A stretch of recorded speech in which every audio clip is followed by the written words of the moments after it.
Igandeko erreferendum egunaz geroztik asko ari da hitz egiten Espainiako poliziak eta Guardia Zibilak Katalunian izan zuten jokabideaz.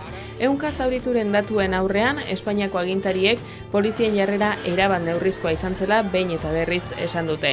Igandean bertan, Som Defensores plataformako kideak Kataluniako hainbat hauteslekutan egon ziren begirale lanak egiten eta horretan dihardute ondorengo protestetan ere. Nosaltres som d'una organització que es diu NOVAC, Institut per l'Acció No Violenta, que formem part de la Federació d'Entitats Catalanes i ens hem agrupat 200 entitats de drets humans i construcció de pau de Catalunya per constituir aquest col·lectiu que es diu Som Defensores, que bàsicament vam intentar unir les experiències i l'expertise, el coneixement de cada de les diferents entitats, de suport legal, de suport psicosocial, de drets humans, de construcció de pau, per intentar muntar un dispositiu que vam cobrir bàsicament diumenge, el dia del referèndum, tot a Barcelona. Ens van distribuir, unes 80 persones es van distribuir per cada districte, per tal de monitorejar violacions de drets humans i donar telèfons de contacte per ajuda psicosocial i legal a les víctimes d'aquestes vulneracions.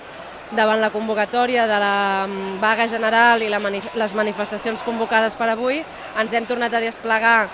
Avui potser érem una trentena de persones i ens hem desplegat en les dues convocatòries que hi havia aquesta tarda i ara estem dispersos cobrint les manifestacions. Igandetik abian dute salaketa jasotzeko telefonoa eta oraindik jasotzen ari dira. Bensenizen arabera ez dute kopuru zehatzik eskuartean, baina bereziki nabarmendu du igandean Agora eskolan izandako indarkeria. Bàsicament hi havia una centraleta amb un telèfon que vam anar distribuint i no et puc dir perquè encara estan processant la informació de ciutadans que denunciaven directament, que es posaven en contacte amb els companys d'Irídia, per exemple, d'organitzacions especialistes. Nosaltres, els que estem desplegats a terreny, diguéssim, en els districtes, diria que almenys vam documentar 80 casos diferents, però de nou s'està recopilant encara.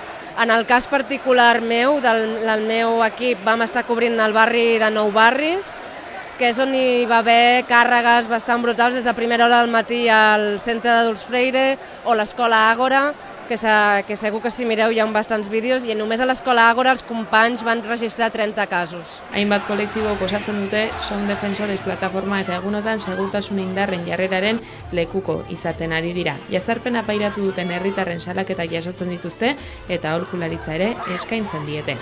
Doncs per una banda completaran un informe que vam presentar la setmana passada que documentava vulneracions de drets humans al llarg del mes de setembre, de tot tipus, fetes per qui sigui, per cossos policials de qualsevol color i defensant qualsevol opció política, i la idea és actualitzar aquest informe amb el gruix del dia 1.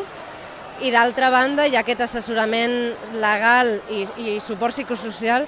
L'assessorament legal dependrà de cada víctima si decideix posar o no una denúncia, això és una decisió personal, i la part psicosocial, que també és molt important. S'ha fet també, ahir hi va haver tallers i trobades de suport psicosocial per barris, perquè bàsicament la majoria de gent no estava preparada i hi ha com una mica de sensació de trauma col·lectiu que creiem que també serà una feina, sobretot de les organitzacions especialitzades en tema de suport psicosocial.